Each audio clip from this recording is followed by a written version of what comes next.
தான் நீங்கள் பவர்ஃபுல்லாக ஃபீல் பண்ணுவீங்க.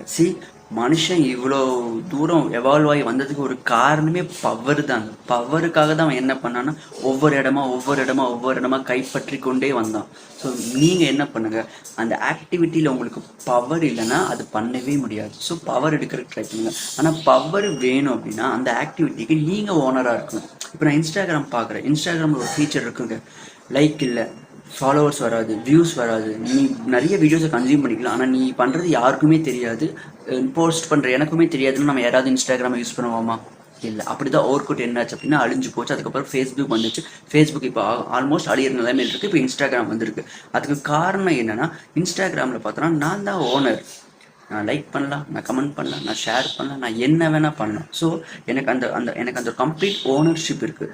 அதனால தான் பார்த்தோன்னா நான் பவர்ஃபுல்லாக ஃபீல் பண்ணுறேன். அதனால தான் பார்த்தோன்னா எனக்கு அது போரிங் அடிக்க மாட்டேங்குது. என்னோட கவுன்சிலிங் செஷன்ஸில் பேரண்ட்ஸ் பார்த்தோன்னா குழந்தைங்க